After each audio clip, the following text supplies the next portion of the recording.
This is Net News Network headline news for Wednesday, May 11th, 2022. Well, the Biden administration just got a $40 billion aid package for the Ukraine, with very little resistance from any senators or representatives, Republican or Democrat. I think only 57 representatives opposed the measure. I think it's interesting that you can have a huge package like this that gets passed with little or no debate in a matter of a day or two, it seems like. And you've got all these other issues facing Americans that get debated and debated for months and nothing ever gets done about it. And that $40 billion, along with the other $13.6 billion in emergency aid that they've sent, brings the total to roughly $53 billion over 2 months. Goes beyond what President Biden requested and is poised to amount to the largest foreign aid package to move through Congress in at least 2 decades. So don't ever say that Republicans are the only ones who like to go to war, because Democrats like it just as much. Americans are hurting badly.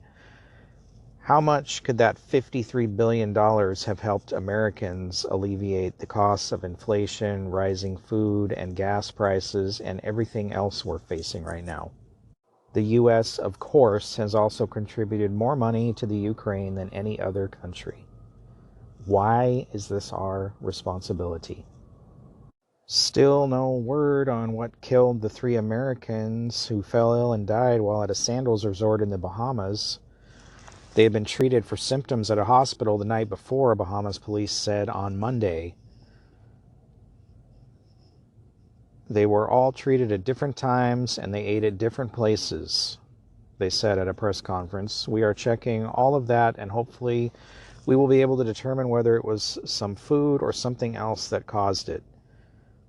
Guests at the resort were also complaining of a very strong bug spray type of odor at the resort. An autopsy was supposed to be done Monday, but still no word if anything has been discovered. Labs in the U.S. are also running tests, but no word from them either. All 3 showed signs of convulsions before they died. And I saw the clueless guests being interviewed on the news saying they feel safe and that there's people there checking it out, so they feel fine. Really? Here you have some sort of illness that they contracted and died very quickly, and no one knows why, and you feel safe there? Makes you wonder if this is the start of something else.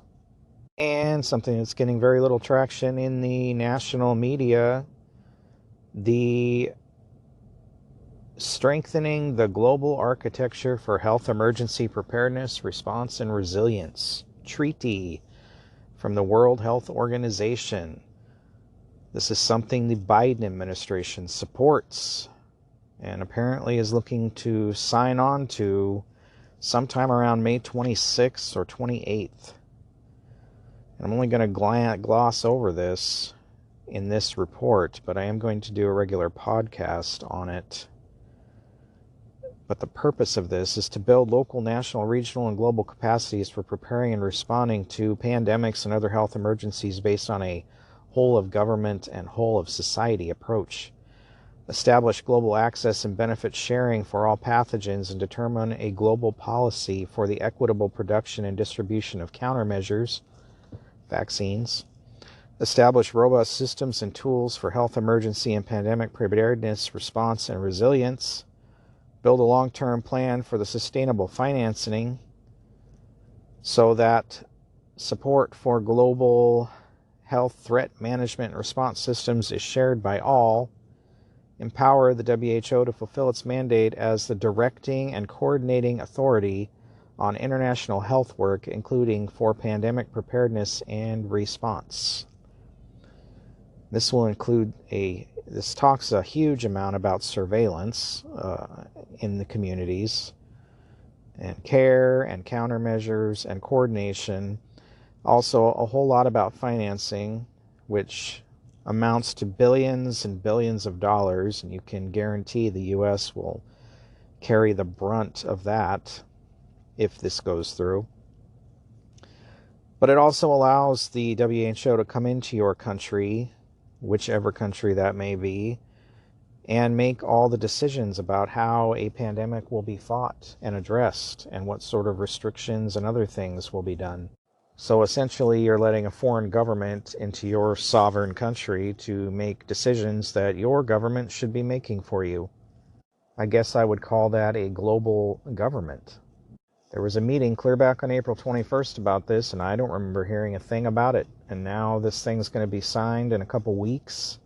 Why isn't the media talking about this? And the UK, Finland and Sweden have signed a security declaration pledging mutual support if their militaries come under attack. Boris Johnson, UK Prime Minister, said the nature of the assistance in the event of disaster or an attack would depend on the request of the other party. As Finland considers whether to apply to join NATO, they said membership of the alliance would not be against anybody, while Johnson stressed NATO is a defensive alliance and poses no threat to anyone. When asked if Finland potentially joining NATO would provoke Russia, they said Russia's behavior has changed the picture. His message to Putin was, "You caused this, look at the mirror." Everybody just needs to take a breath. This has been Net News Network Headline News for Wednesday, May 11th, 2022. For more, visit netnewsnetwork.net. Thanks for listening.